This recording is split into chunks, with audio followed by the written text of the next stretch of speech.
Good evening बेटा। देखें आज का लेक्चर स्टार्ट करें।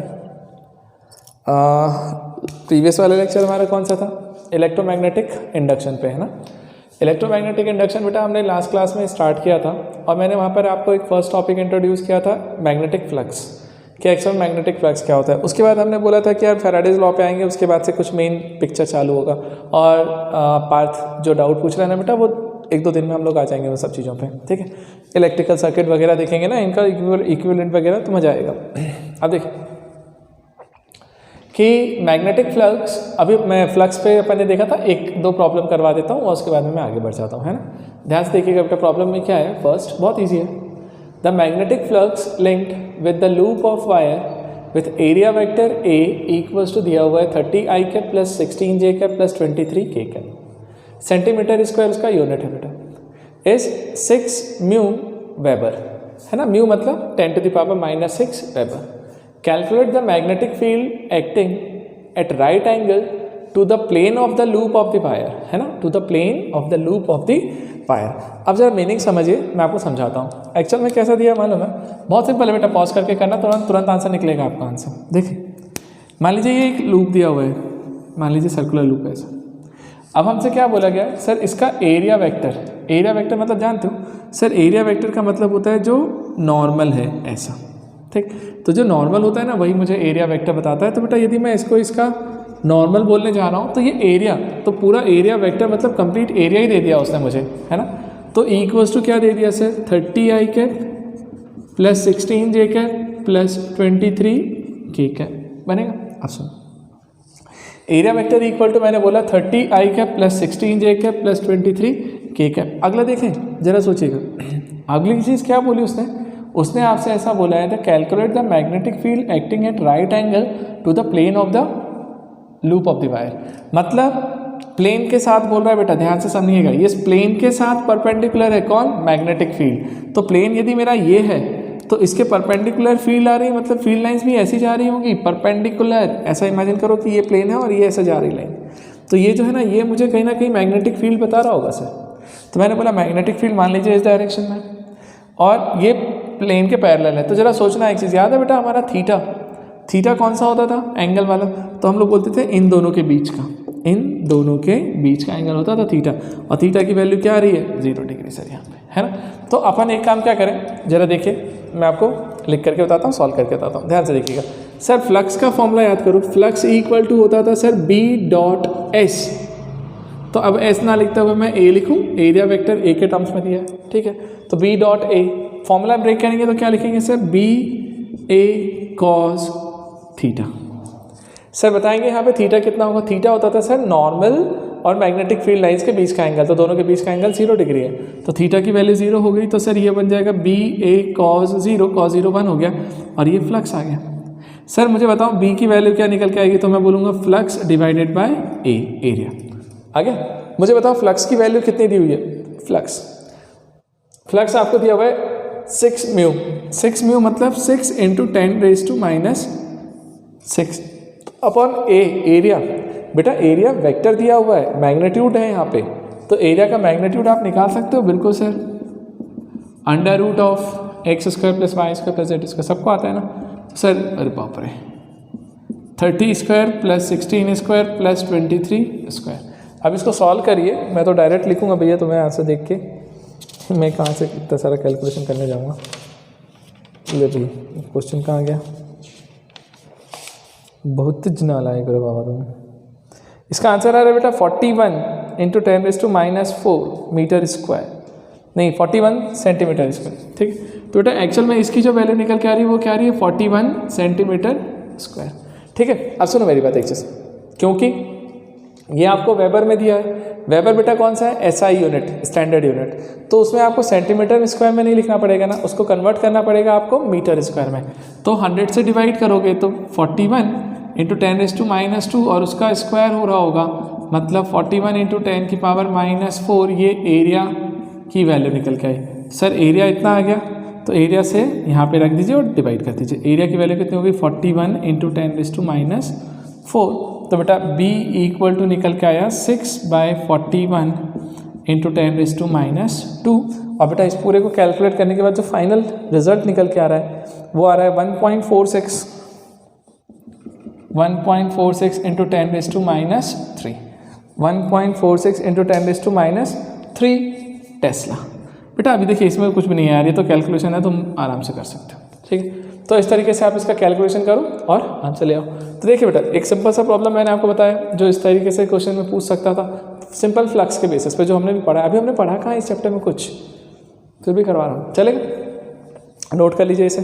इसके बाद मैं आपको एक और प्रॉब्लम करवाता हूँ, है ना, एक और प्रॉब्लम अपन देखते हैं और उसके बाद में फिर अपन फैराडेज एक्सपेरिमेंट पे आएंगे और फैराडेज का एक्सपेरिमेंट देखते हैं कि वो क्या होता है।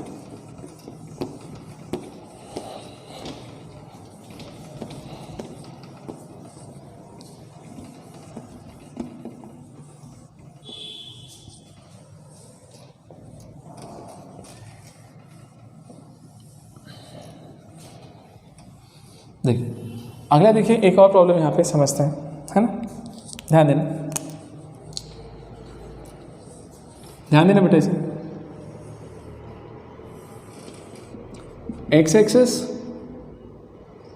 इधर मान लीजिए ये हमारा जेड एक्सेस है और इधर साइड हमारा Y axis, X axis, Y axis, Z axis, तीनों दे दिए बेटा आपको। अब जरा समझिएगा ध्यान से ना, एक बार हमने काम क्या किया, ध्यान से सुना मेरी बात ना, एक सरफेस लिया ऐसा, ठीक, अब होगा किसी भी शेप का, हो सकता है रेक्टेंगल हो सकता है स्क्वायर हो, जो भी है। सुनो मेरी बात ध्यान से, मैं सिर्फ इतना बोलता हूँ सर, इसका जो एरिया आ रहा है ना, एरिया वेक्टर, एरिया, तो सर इसके एरिया की वैल्यू दी हुई है, मैंने बोला मान लीजिए 5 मीटर स्क्वायर, मैं सिंपल वैल्यू ले लेता हूँ, बहुत नॉर्मल वैल्यू से अपन यूज़ करेंगे। चले, मैंने बोला कि सर ये एरिया है, मतलब इस तरीके से प्लेन रखा हुआ है और इस पर इसका एरिया 5 मीटर स्क्वायर है, ठीक। इसका नॉर्मल किधर होगा बेटा, तो नॉर्मल होगा इसके परपेंडिकुलर, सरफेस के परपेंडिकुलर इधर साइड, है ना। तो अब सुनिए मेरी बात ध्यान से, मैंने बोला एक्स एक्सिस के अलॉन्ग, एक्स एक्सिस के अलॉन्ग एक मैग्नेटिक फील्ड वर्क कर रहा है बेटा इधर साइड, और मैंने बोला B1, और इस B1 की वैल्यू आ रही है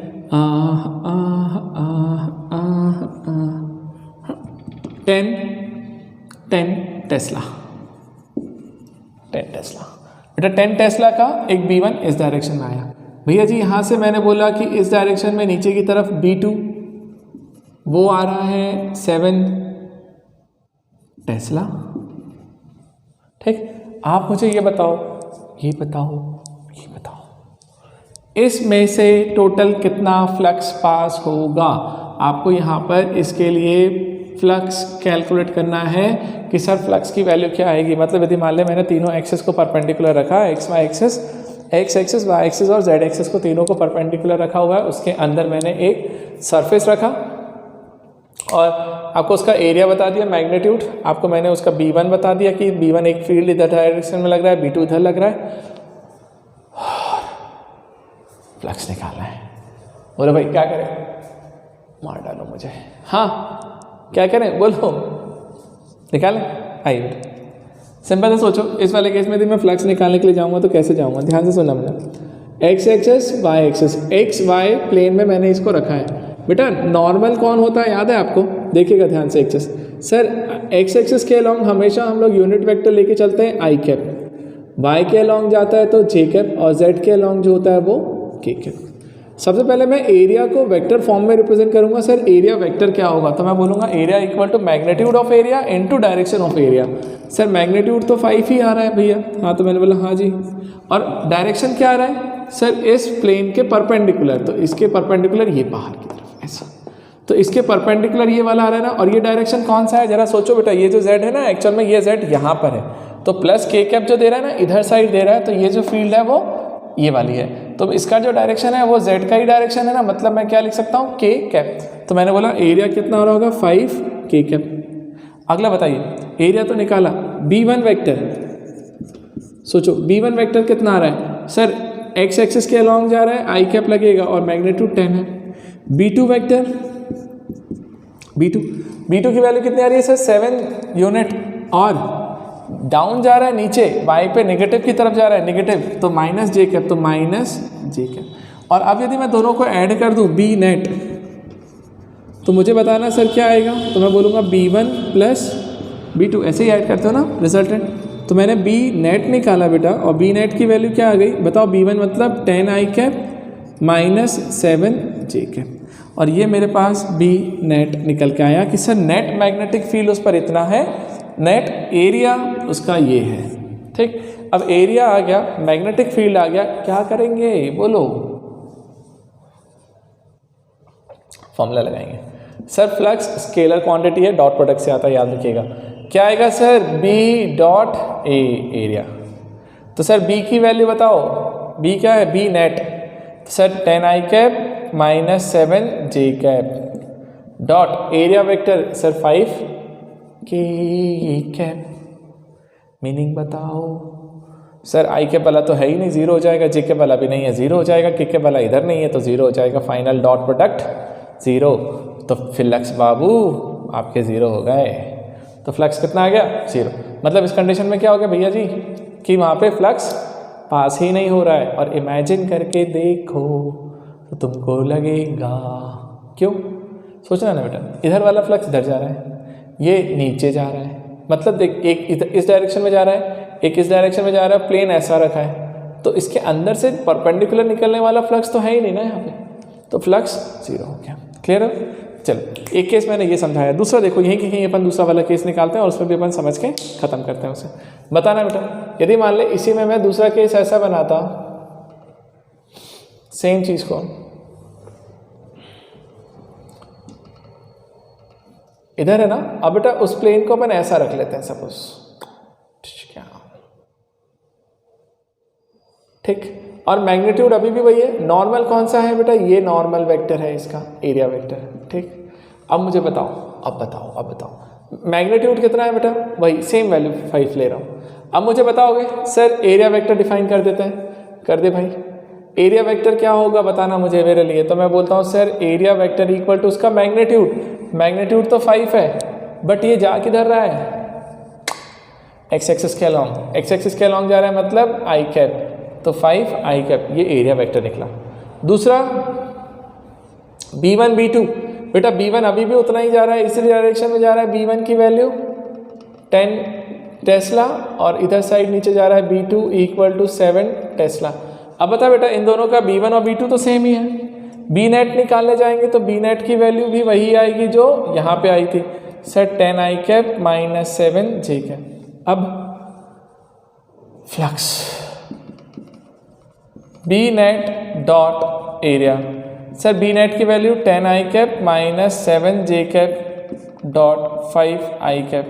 बेटा डॉट प्रोडक्ट लो तो आई कैप मल्टीप्लाई हो जाएगा, तो 50 जे कैप वाला गया, जे कैप के कैप वाला गया, तो फ्लक्स की वैल्यू निकल के आई 50 वेबर। ये आंसर है। तो बेटा इस तरीके से आपको वो किसी भी प्रॉब्लम में घुमाए तो घूमना मत, आंसर ला देना उसे, क्या फ़र्क पड़ता है सर B1 B2 जिधर भी लग रहा है उसका रिजल्टेंट निकाल लिया करो। आई कैप जे कैप के कैप में खेलोगे तो सबसे मस्त अच्छा लगेगा, और यदि आप उसको रिजल्टेंट वगैरह में लेने जाओगे तो फंसोगे। तो सबसे पहले आई कैप जे कैप के कैप में उन्हें कन्वर्ट कर लो, फ्लक्स लिखो, एरिया लिखो, डॉट प्रोडक्ट निकालो, आंसर आ जाएगा फ्लक्स का, बनेगा। चलिए कौन सा समझ के रखिए। अब आगे बढ़ते हैं और फैराडेज लॉ पे आते हैं।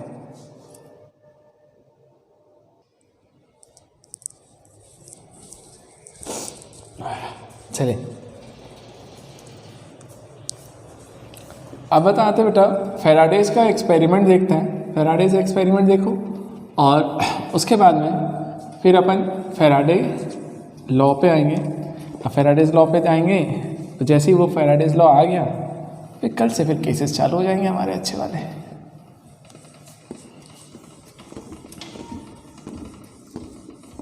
बेटा वेटेज है इस चैप्टर का, अच्छा ध्यान से करिएगा। Magnetic effect of current, EMI, AC आते हैं क्वेश्चन इससे जेई में, सुने।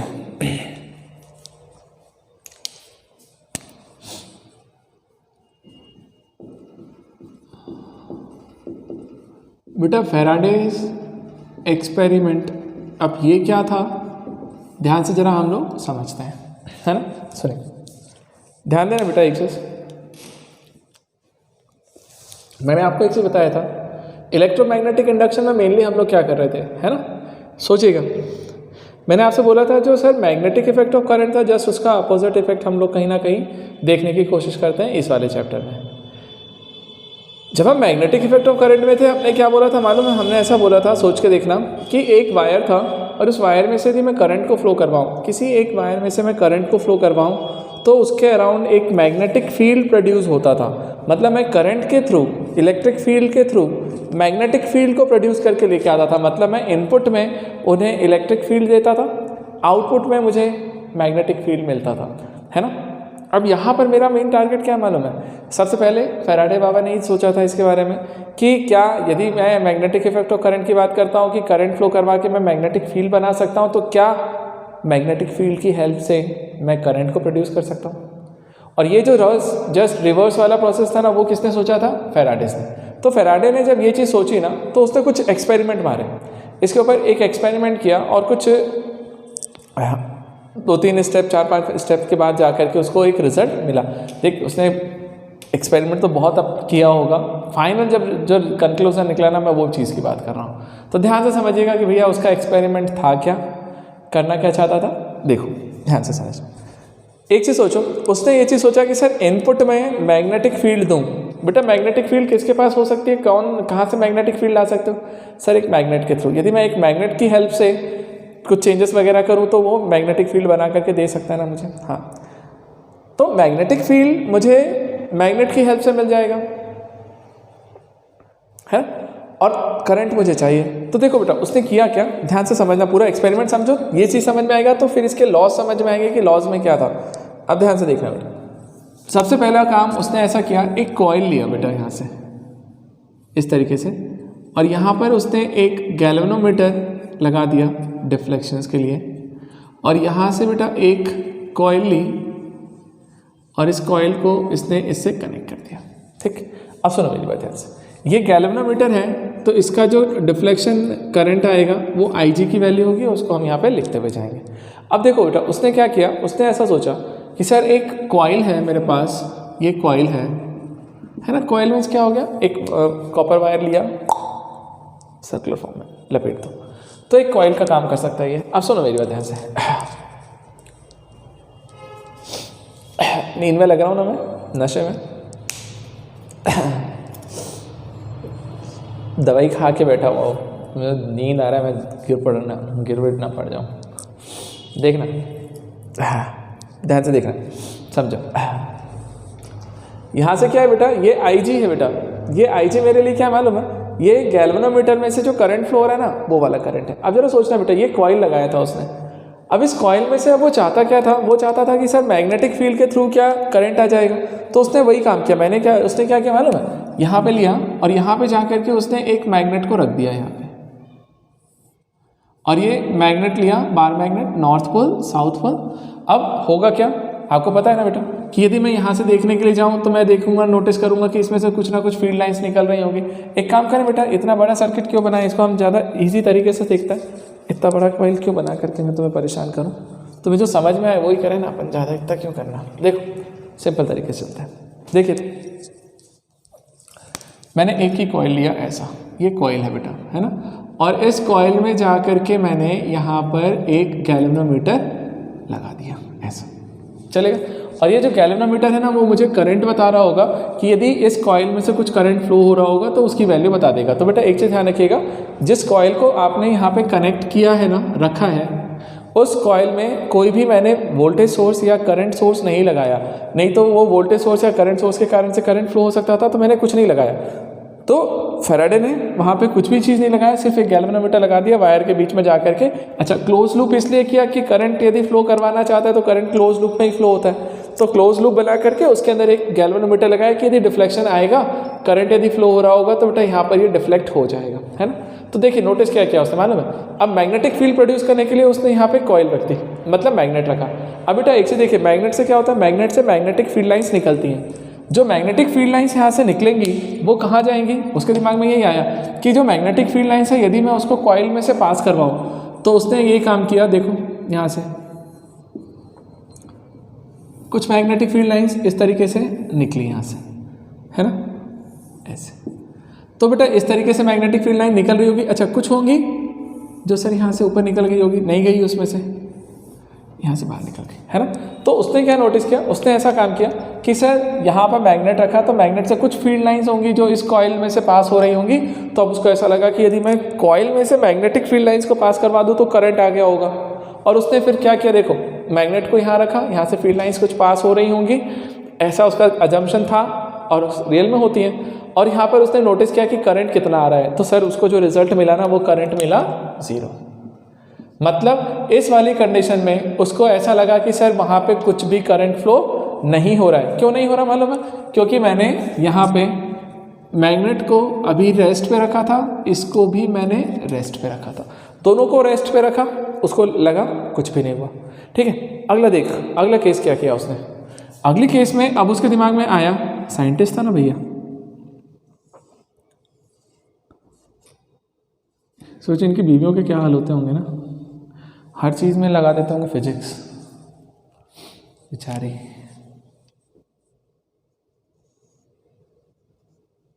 अच्छा, ज़्यादातर की तो बीवियाँ होती ही नहीं थी ना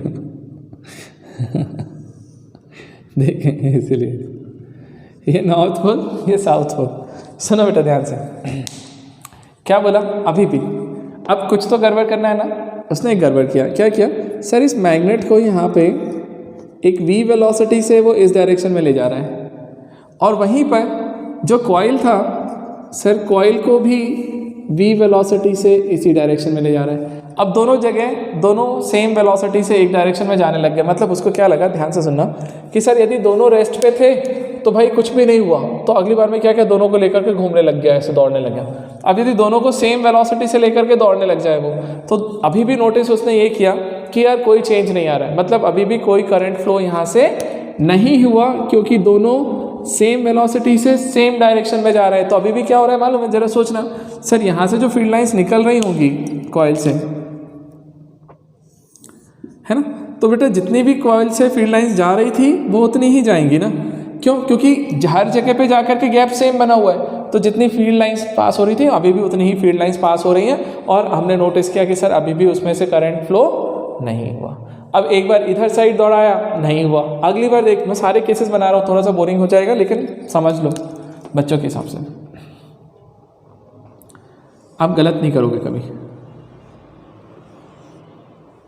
ठीक, अब सोचो अगली बार ये गैल्वेनोमीटर है, फिर से बेटा गैल्वेनोमीटर लिया उसने, यहाँ पे मैग्नेट रखा, अब मैग्नेट रखा और मैग्नेट रख करके बेटा फिर से वही वाला फंडा उसने अप्लाई किया, बट अब वो अपोजिट डायरेक्शन में भाग लिया, इधर साइड भी वेलोसिटी से, और इसको भी दौड़ा दिया भाई उसी वेलोसिटी से। मतलब पहली बार में ऐसे देख, पहली बार में वो क्या था, वैसे रेस्ट पे रख लिया और देख रहा भाई करंट आ जाए, नहीं आया। अगली बार में क्या किया, दौड़ने लग गया वो इस डायरेक्शन में सेम वेलोसिटी से, दोनों को लेकर के, नहीं आया। फिर उसने सोचा अपोजिट डायरेक्शन में, नहीं आया। तो दोनों कंडीशन करके देख ली कि सर इस कंडीशन में भी उसने नोटिस ये किया कि सर अभी भी उसमें कोई चेंज नहीं आ रहा है। क्यों? अभी मैं आपको समझाऊंगा एक्चुअल में क्यों, उसका क्यों का रीज़न ही मेन फैराडेज लॉ, ठीक है। तो यहाँ पे भी उसको नहीं मिला। अब अगला केस क्या किया उसने, चौथा वाला केस, वो ज़रा इंपॉर्टेंट है, वो ध्यान से समझिए। अब उसने काम क्या किया, अब उसने यहाँ पर कॉइल लिया और इस कॉइल में, और अभी इधर साइड क्या रखा था, मैग्नेट। अब इधर उसने मैग्नेट रखा, लेकिन अब जरा देख लो बेटा, north pole south pole, sir यहाँ से भी फील्ड लाइंस चल रही होंगी, ऐसी करीब चली गई। अब जरा सोचना, है ना। अब हमने क्या बोला, देखना ध्यान से, यहाँ पे अब हमने इसको v वेलोसिटी से इस डायरेक्शन में दौड़ा दिया। मतलब जो मैग्नेट है ना, देख उसने क्या किया, पहली बार में दोनों को रेस्ट पे रखा, कोई चेंज नहीं मिला। दूसरी बार में दोनों को एक डायरेक्शन में लेकर दौड़ा, नहीं फर्क पड़ा। अपोजिट डायरेक्शन में दोनों को लेकर दौड़ा, नहीं फर्क पड़ा। अगली बार में उसने क्या नोटिस किया मालूम है, उसने ये किया क्या कि अब मैग्नेट को कॉइल की तरफ v वेलोसिटी से लेकर के आया, बट कॉइल को अभी उसने रेस्ट पे रख लिया। अब उसने नोटिस ये किया कि सर इस कंडीशन में जाकर के अब करंट की वैल्यू 0 नहीं हो रही, तो IG नॉट इक्वल टू 0 मिला। मतलब अब उसको इसमें से कुछ करंट मिल गया होगा, 2 ampere, 2 micro ampere, 3 micro ampere, milli ampere, ऐसा कुछ, समझ में।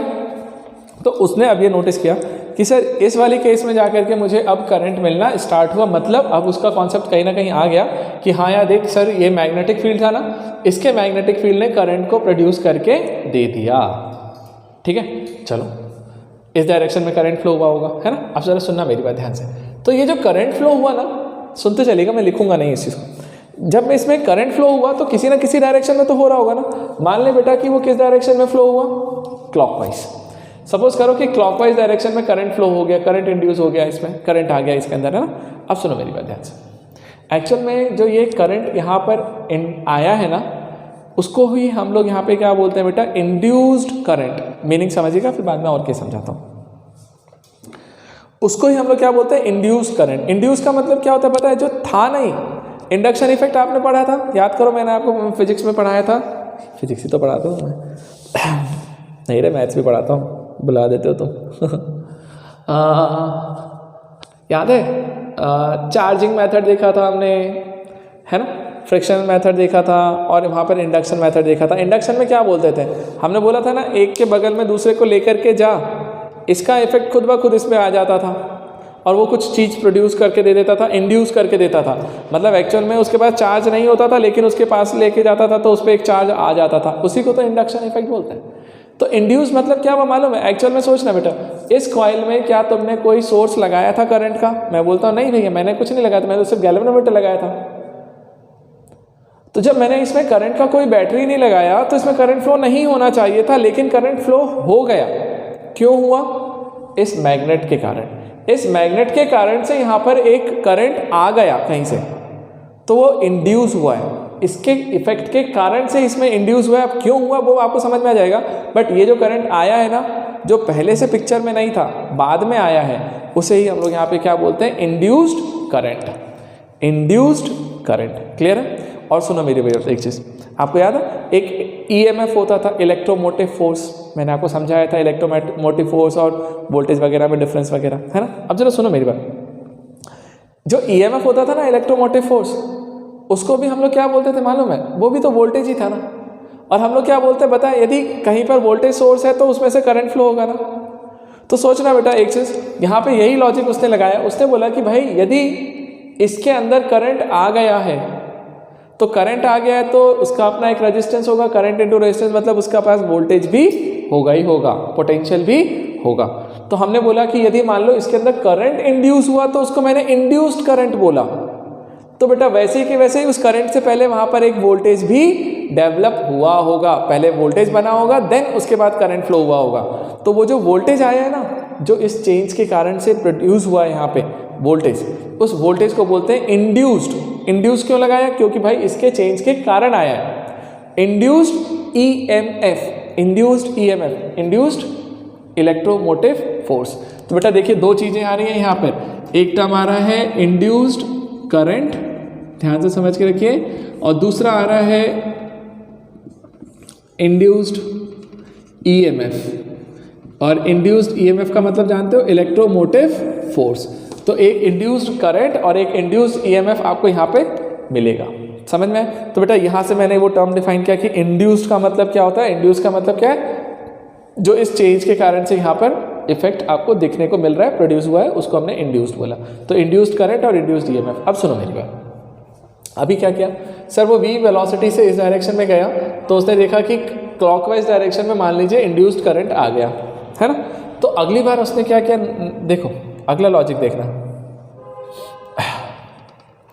अगली बार फिर से अब उसने काम क्या मालूम है, फिर से वही मैग्नेट लिया, वही मैग्नेट लिया। अब ध्यान से समझना बेटा, आपको डिफरेंस समझ में आएगा कि क्या आ रहा है चेंज।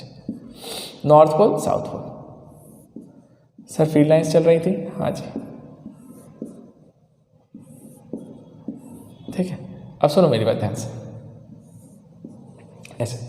अब हमने बोला यहाँ पर उसने अब उसी v वेलोसिटी से बेटा वो इस मैग्नेट को इस डायरेक्शन में लेकर के चला गया, अपोजिट डायरेक्शन में। अब वो अपोजिट डायरेक्शन में लेकर के गया ना, तो अभी उसने फिर से नोटिस किया कि सर क्या यहाँ पे करंट आ रहा है। तो वो बोलता है, अच्छा इसको कॉइल को कैसे रखा था, रेस्ट पे। तो वो बोलता है भैया हाँ, करंट की वैल्यू अभी भी 0 नहीं है, मतलब अभी भी सर्किट में करंट फ्लो हो रहा है। मतलब हमने बोला था देख, यदि मैं इसको इसके तरफ लेकर के जाता हूँ तो भी करंट इंड्यूस हुआ है, यदि मैं मैग्नेट को उससे दूर लेकर के जाता हूँ तो भी करंट इंड्यूस हुआ है। लेकिन अब मैंने एक चीज़ नोटिस किया कि सर इस कंडीशन में यदि क्लॉकवाइज डायरेक्शन में करंट इंड्यूस हुआ था तो इस कंडीशन में एंटी क्लॉकवाइज डायरेक्शन में करंट इंड्यूस हो रहा है, एंटी क्लॉकवाइज डायरेक्शन में करंट इंड्यूस हो रहा है। समझे? तो ये एंटी क्लॉकवाइज डायरेक्शन में जो करंट इंड्यूस हो रहा है ना, उस करंट के लिए हम लोग क्या बोल रहे हैं कि क्यों हुआ ऐसा। तो जरा अब मेरी बात थोड़ा सा समझो और पिक्चर को क्लियर करो। अच्छा, सेम इफेक्ट पता है, जो इफेक्ट इसको यहाँ दिखा ना, वही इफेक्ट आपको उसको कहाँ दिखेगा मालूम है? देखो तो, यदि मान लीजिए वो इसको फिक्स कर लेता और कॉइल को इसके पास लेकर के आता है तो भी उसने देखा कि करंट आ गया उसके अंदर। कभी इसको फिक्स करके कॉइल को इससे दूर लेकर के जाए तो भी आ गया इफेक्ट। तो बेटा यहाँ पर जो मेन कॉन्सेप्ट है ना, वो देखिए, ध्यान से समझिएगा, ध्यान से देखो बेटा। जैसे इस वाले केस में मैंने बोला भाई मैग्नेट अभी भी था, कॉइल भी था, बट उसमें से कुछ भी नहीं आया। क्यों नहीं आया मालूम है? जरा सोचो।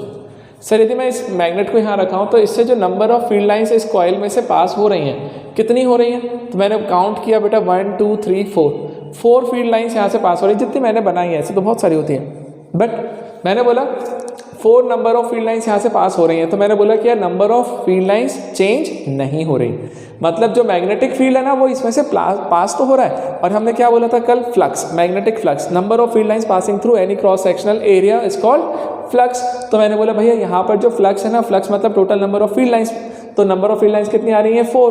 तो मैंने बोला भाई 4 फील्ड लाइंस निकल रही, मतलब इसका फ्लक्स कितना है? 4। तो वो कॉन्स्टेंटली 4 है, मतलब 4 वाली वैल्यू चेंज नहीं हो रही कि स्टार्टिंग में भी 4 थी, बाद में भी 4 है, हमेशा 4 ही रहेगी क्योंकि दोनों रेस्ट पे हैं। तो यहाँ पर उसके फ्लक्स में कोई चेंज नहीं आया था, और फ्लक्स में चेंज नहीं था ना, तो बेटा इस कंडीशन में मैं बोलता हूँ कि सर यहाँ पर जो फ्लक्स है ना, फ्लक्स बेटा वो मेरे लिए कैसा है? कांस्टेंट। तो मैंने बोला फ्लक्स यदि कांस्टेंट है किसी कॉइल के साथ, फ्लक्स यदि कांस्टेंट है तब वहाँ पर ईएमएफ इंड्यूस्ड नहीं होता, और ईएमएफ इंड्यूस नहीं होता तो करंट भी वहाँ पे नहीं मिलेगा। इस वाले केस में सोचा हमने सर इसको भी वेलोसिटी से इसको लेके गया, बट मैंने क्या बोला भाई दोनों को सेम वेलोसिटी से लेके जा रहा हूँ। यदि मैं सेम वेलोसिटी से लेके जा रहा हूँ ना तो भी नहीं होगा। क्यों नहीं होगा? क्योंकि दोनों का गैप बना हुआ है। अभी 4 फील्ड लाइंस निकल रही थी तो हमेशा 4 ही निकलेंगी ना, सेम गैप से चल रही है। तो यहाँ पर भी फ्लक्स मेरे लिए कैसा हो गया? तो मैंने बोला सर फ्लक्स जो है वो मेरे लिए यहाँ पर भी कांस्टेंट है, और फ्लक्स यदि कांस्टेंट है तो यहाँ पर भी मेरा ईएमएफ इंड्यूस्ड नहीं हुआ, मतलब ईएमएफ की जो वैल्यू आ रही है ना, इंड्यूस्ड ईएमएफ, तो बेटा वो कितना है? 0, और यहाँ का भी ईएमएफ जो इंड्यूस्ड हुआ है वो 0। आगे अब सुनो, इस वाले केस में सर दोनों को सेम वेलोसिटी से लेके जा रहा हूँ, अभी भी 4, हमेशा ही 4 रहना है, मतलब यहाँ पर भी IG भी 0 है, ईएमएफ भी 0 है, और क्यों 0 है? क्योंकि फ्लक्स जो है वो कांस्टेंट है, क्योंकि जितनी फील्ड लाइंस निकल रही है उतनी ही निकलेंगे। आगे चल, ये सारी चीज़ें तो मेरे को क्लियर हो गई। अब यहाँ पे आया और यहाँ के बारे में सोचता हूँ मैं। सोचो तो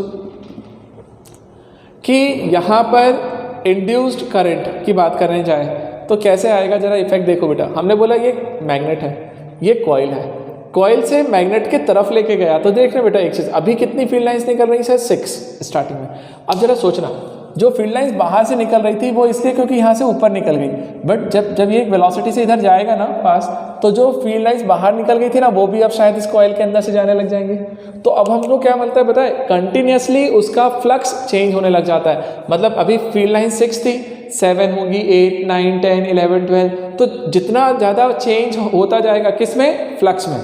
फ्लक्स में जितना ज़्यादा चेंज होता जाएगा वहाँ पर उतना ज़्यादा ईएमएफ इंड्यूस होता है, हमने ये नोटिस किया। और इस वाले केस में यही हो रहा है कि जब हम पास लेकर के जाते हैं तो number of field lines increase हो रही हैं। ध्यान से, number of field lines increase हो रही हैं, और नंबर ऑफ फील्ड लाइंस यदि इंक्रीज हो रही है ना, तो मैंने बोला यदि करंट कैसा जा रहा है भाई, मान ले मैंने क्लॉकवाइज बोला था, अभी बाद में हम सब साइन कन्वेंशन देखेंगे, सब कुछ देखेंगे। तो यदि मैंने बोलता हूँ कि क्लॉकवाइज करंट फ्लो हो रहा है इंक्रीजिंग टाइम पे, तो मैंने बोला क्लॉकवाइज, बट इस वाले केस में देख, इस वाले केस में आप दूर ले जा रहे हैं, तो क्या होगा मालूम है? नंबर ऑफ फील्ड लाइंस अब कम होने लग जाएंगे। अभी कितनी थी? 6, और लेके जाओगे ना तो भाई धीरे से ये भी बाहर हो जाएगी, ये भी बाहर हो जाएगी, 5 4 3 2 1 ऐसे कम होने लगेगी ना। तो जब हम दूर लेकर के जाते हैं तो number of field lines decrease होती है। तो number of field lines decrease हो रही हैं तो भी फ्लक्स इंड्यूस हुआ है, क्योंकि देखो फील्ड लाइंस में चेंज आ रहा है ना, फ्लक्स में चेंज आ रहा है, फ्लक्स में चेंज आ रहा है, मतलब वहाँ पर ईएमएफ इंड्यूस होगा। यहाँ भी हुआ था, यहाँ भी होगा, बट इंक्रीजिंग टाइम पे यदि वो क्लॉकवाइज डायरेक्शन में करंट दे रहा था तो डिक्रीजिंग टाइम पे वो एंटी क्लॉकवाइज में करंट देगा। मतलब ईएमएफ का जो डायरेक्शन है ना वो भी चेंज हो जाता है, मतलब पॉजिटिव नेगेटिव की जो पोलैरिटी है वो बदल जाएगी। और किधर क्या लगाना है वो भी हम चीज़ें सीखेंगे इलेक्ट्रिकल सर्किट्स में, कंफ्यूज मत हो।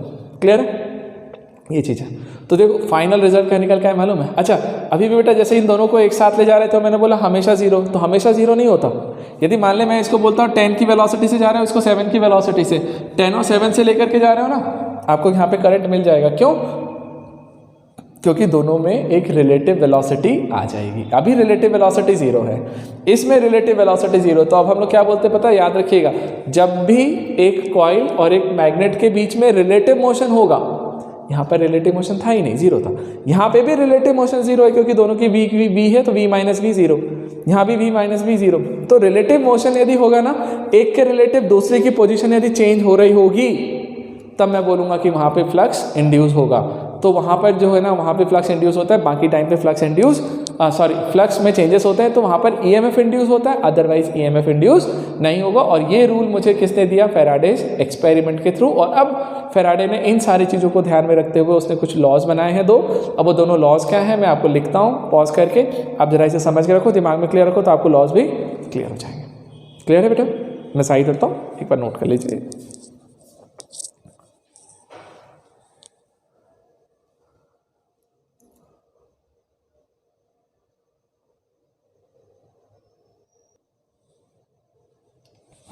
देखिए बेटा, अब यहाँ पे फैराडेज लॉ, अभी अपन ने फैराडेज का एक्सपेरिमेंट देखा।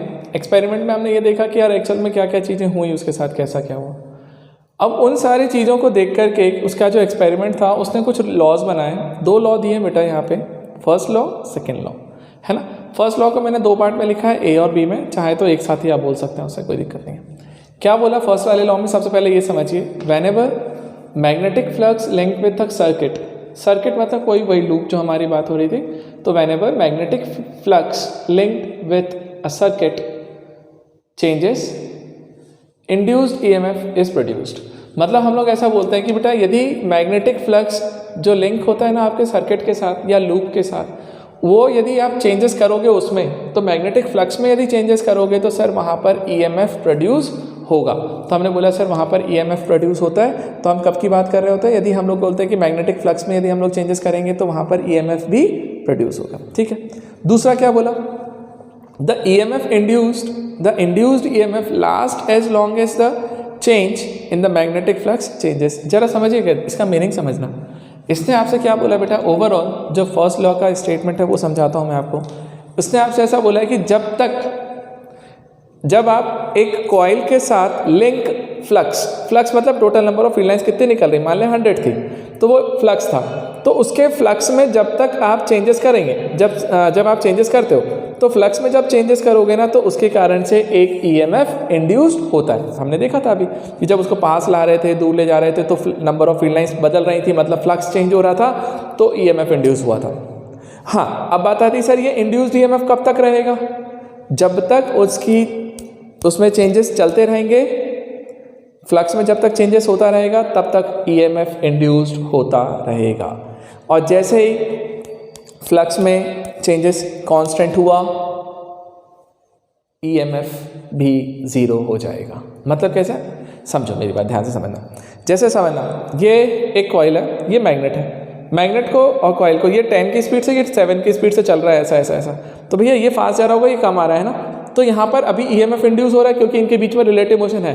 बट यदि मान ले बेटा ये इंक्रीज होते होते 7 से 8, 9, 10 और 10 हो गया, अब दोनों की वेलोसिटी सेम हो गई, और अब इसके बाद से दोनों है ना, ये अपने आप को इंक्रीज ही नहीं कर रहा, अब इसके बाद से ये 10 की स्पीड से ही चल रहा है। तो अब क्या होगा मालूम है? जब तक इनके बीच में रिलेटिव मोशन हो रहा था, फ्लक्स था, लेकिन जैसे ही दोनों 10 की वेलोसिटी से आ गए, तो अब इनका रिलेटिव वेलोसिटी जीरो हो गया, तो अब फ्लक्स में चेंज नहीं हो रहा होगा। मतलब मान ले कि पहले 10 आ रही थी फील्ड लाइंस, बढ़ते वो 50 हो गई, बट 50 के बाद से अब ये दोनों की स्पीड सेम हो गई, और अब ये हमेशा ऐसी चलेगी, तो 50 फिक्स हो गया ना, तो अब चेंज जीरो हो जाएगा फ्लक्स में, कि 50 फाइनल भी है, इनिशियल भी है, तो 50 - 50 जीरो।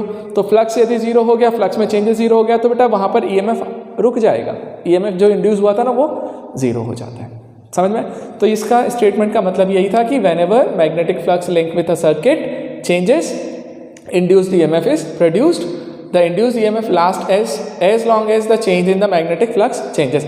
जब तक मैग्नेटिक फ्लक्स चेंज होता रहेगा तब तक वहाँ पर ईएमएफ इंड्यूस्ड होता रहेगा। जैसे ही आप इसमें फ्लक्स में चेंजेस स्टॉप करोगे EMF भी जीरो हो जाएगा। याद है वो डायलॉग था ना एक बसंती वाला, बसंती जब तक तेरे पैर चलेंगे तब तक क्या वीरू की जान चलेगी, कुछ ऐसा, सांस चलेगी, ऐसा कुछ है ना, याद नहीं है मुझे, है ना, था ना ऐसा। बस वही वाला फंडा है यहाँ पे कि यार ये बसंती हो गई मेरा मैग्नेटिक फ्लक्स, जब तक इसमें चेंजेस होता रहेगा तब तक वो EMF इंड्यूस रहेगा, और जैसे ये ख़त्म हुआ चेंज EMF भी जीरो। ठीक, ये इसका फर्स्ट लॉ था। तो लिखने के लिए आएगा जब भी आपके पास फैराडेज लॉ आता है बेटा, इंपॉर्टेंट लगा के रखिएगा, तो आपको ये लिखना है फर्स्ट लॉ। सेकेंड लॉ, अब बात आई, अभी तो मैंने ये बोला था सर फ्लक्स इंड्यूस हो रहा है ना, EMF इंड्यूस हो रहा है। अब EMF यदि इंड्यूस हो रहा है तो EMF की कुछ वैल्यू भी तो होगी ना, कि कितना 1 volt 2 volt 3 volt 5 volt 7 volt जो भी है, तो उसका जो मैग्नीट्यूड बताने का काम करता है ना भाई, तो वो मैग्नीट्यूड बताने का काम इसने किया है सेकेंड लॉ ने।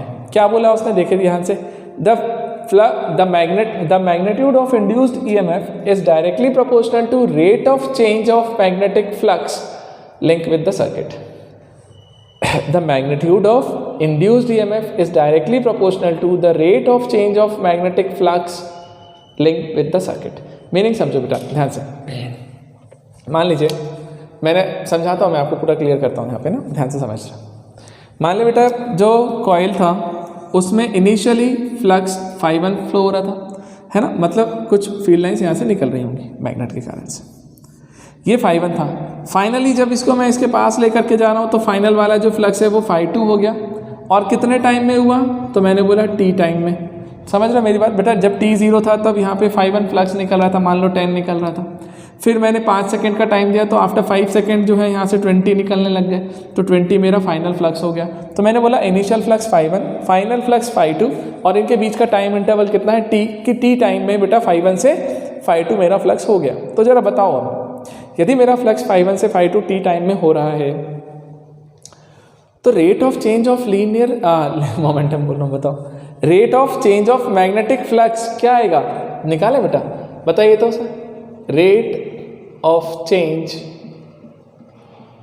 ऑफ मैग्नेटिक फ्लक्स, आपको याद है बेटा हम लोग निकालते थे मैग्नेटिक फ्लक्स क्या होता है सर, रेट ऑफ चेंज मतलब डेल्टा फाई बोल सकते हैं, बट हमने लिखा सर ∅2 माइनस ∅1 आएगा, change final flux minus initial flux upon final time minus initial time, और यदि देखा जाए तो sir ∅2 minus ∅1 by t, t2 minus t1, इन दोनों के बीच का जो डिफरेंस है वो t टाइम है, जितना टाइम में उसने इतना चेंज ला करके दिया।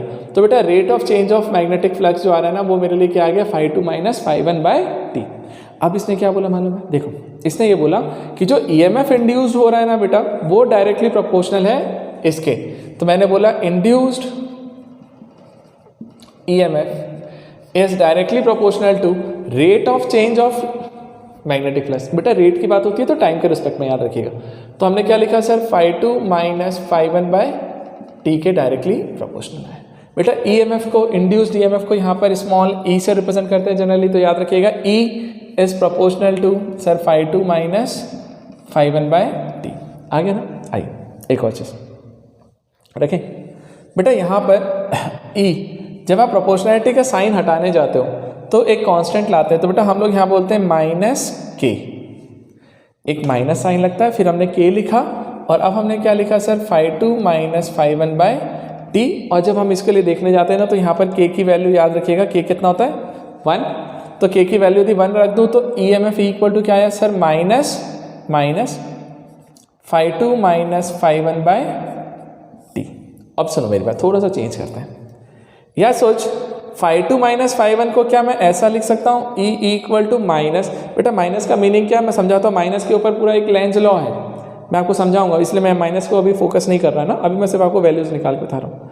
E इक्वल टू क्या है सर, माइनस ∅2 माइनस ∅1 क्या आता है, चेंज इन फ्लक्स, तो चेंज इन फ्लक्स को मैं डेल्टा फाई लिख सकता हूँ, बिल्कुल सर, और t जो था वो भी तो एक्चुअल में t2 माइनस t1 ही था ना, डेल्टा t, तो चेंज इन टाइम, तो change in flux upon change in time का रेशो जो आ रहा है ना माइनस साइन के साथ, वो मेरे लिए EMF आया। तो EMF की वैल्यू क्या है, E equal to minus delta phi by delta t। ये इंड्यूस्ड EMF निकल के आता। तो कई बार यदि कभी तुमसे बोले ना कि एक कॉइल था, इनिशियली 10 फ्लक्स जा रहा था, बाद में 20 हो गया 5 सेकेंड में, तो बताओ बेटा EMF की वैल्यू क्या आएगी, तो माइनस 5 to -5/t में वैल्यू पुट करना और आंसर निकल के ले आना। अब सुनो मेरी बात, इसी में एक और case, if delta T tends to 0, और ज़्यादातर हम यही काम करेंगे, डेल्टा टी टेंड्स टू 0 हो जाए, मतलब बहुत ही शॉर्ट टाइम इंटरवल होता है बेटा, बहुत छोटे से टाइम इंटरवल में हम लोग चेंजेस निकाल रहे हैं। तो यदि मैं डेल्टा टी को टेंड्स टू 0 कर दूं तो बताओ, याद करना, माइनस, याद है हम लोग ऐसे बोलते थे, limit delta T tends to 0, then delta 5 by delta T क्या हो जाएगा बेटा, हम लोग बोलते हैं जब डेल्टा को आप टेंड्स टू 0 करते हो तो वो डी टी बन जाता था, तो माइनस, और ये बन जाएगा d5 बाई डी टी, और EMF की वैल्यू निकल के आई sir E equals to minus d5 by D T. तो E equal to minus d5 by D T जो निकल के आ रहा है ना, ये आपका EMF है, और EMF की वैल्यू निकल के आई आपके पास minus d5 by D T. अब ये फॉर्मूला आप थोड़ा सा समझ के रखिए, नोट करके रखिए बेटा। माइनस साइन क्या बताता है मैं अभी नहीं बता रहा, मैं आपको इसके बाद में लेंज लॉ लेकर के आऊँगा ना, तो मैं आपको बाकायदा ये चीज़ फिर से समझाने वाला हूँ, ठीक है, और फिर वहाँ पर जा करके मैं आपको पूरा क्लियर करके दूंगा कि एक्चुअल में E equal to minus d5 by D T क्या निकल के आए। एक बार आप नोट करिए, मैं एक दो फॉर्मूले और निकाल करके देता हूँ पहले, फिर उसके बाद आपको छोड़ूंगा, अभी नहीं छोड़ रहा हूँ मैं, ठीक है।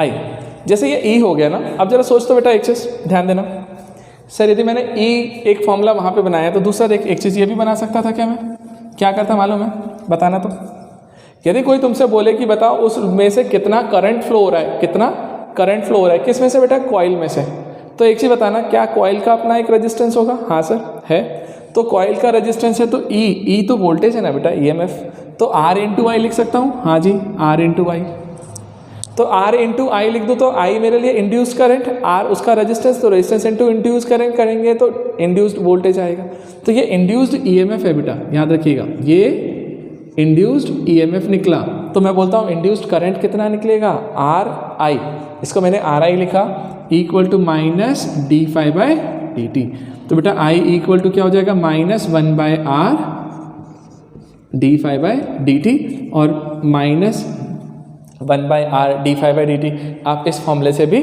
निकाल सकते हो। तो ये मेरे लिए किसका फॉर्मूला निकल के आया है सर, इंड्यूस्ड करंट का। अभी क्लियर है। अब सुनो मेरी बात, इसी में देखना सारे फॉर्मूले मैं लिखते चल रहा हूँ ना, एक ये है, दूसरा ये, तीसरा ये, चौथा फॉर्मूला देखिए ये है, ठीक है। चौथा फॉर्मूला मैं यहाँ पे बनाता हूँ, मैं यहाँ क्या बोल रहा हूँ ध्यान से देखना कि इफ n टर्न्स की बात करने जाए, है ना, यदि वहाँ पे n टर्न्स हैं तो बेटा यही करंट क्या हो जाएगा, माइनस n बाय आर। एक कॉइल में इतना करंट इंड्यूस होता है, तो n कॉइल में n टाइम्स, तो n by R d5 by dt, तो ये आ गया, ठीक। अच्छा सोचो, ये करंट आ गया तो ये n के टर्म्स में आ गया जब हमने n की बात करी। अगला देखना एक चीज़ और, सर करंट को मैं बोलता हूँ चार्ज, तो I इक्वल टू लिखा जा सकता है sir dq by dt, rate of change, equal to minus n by R d5 हो गया होगा सर। अब यदि dt का इफेक्ट खत्म कर दूँ, दोनों तरफ से गया, तो dq इक्वल टू रिजल्ट निकल के आएगा सर यहाँ से dq equal to minus n by R d5। Integrate मार दे दोनों तरफ, इसको इंटीग्रेट कर दें तो integration of dq equal to minus n by R integration of d5, तो dq का q हो जाएगा equals to minus n by R और इसका फ्लक्स। तो यदि कोई तुमसे चार्ज निकलवा ले तो भाई वो भी निकाल देना। तो देखना बेटा, मैंने आपको इतने सारे फॉर्मूले बता दिए यहाँ पे कि देख, एक तो EMF इंड्यूस कितना होता है ये, यदि वो टेंड्स टू 0 हो जाए तो ये करंट निकालना है, तो EMF है R इंटू वाई लिख दे बेटा, I इक्वल टू निकल आएगा। नंबर ऑफ टर्न्स यदि n डाल दिया जाए तो n से मल्टीप्लाई कर देना। चार्ज निकालना है तो करंट को dq बाई dt लिख दे और dt का इफेक्ट हटा के इंटीग्रेट करके q equal to minus n by r 5। तो इस तरीके से बेटा मैंने आपको टोटल फैराडेज लॉ समझा दिया कि फैराडेज लॉ में क्या है। बस एक चीज़ मैंने बचा ली है नेक्स्ट क्लास के लिए कि माइनस साइन यहाँ पर क्या इंडिकेट करता है। एक्चुअल में माइनस साइन इसका डायरेक्शन बताता है कि जो EMF है ना वो उसी चीज़ का अपोज करता है जिसके कारण से वो प्रोड्यूस हुआ है। बट उसको मैं लेंज लॉ में लेकर के जा रहा हूँ, तो इसलिए नेक्स्ट क्लास में बताऊँगा, अच्छे से डिटेल में बताऊँगा, अभी कन्फ्यूज़ नहीं करता। ठीक है, चलिए इतना नोट करके रखिए, समझ के रखिए। नेक्स्ट क्लास में मिलते हैं बेटा, फिर आगे बढ़ते हैं, है ना। बाय बाय आज के लिए।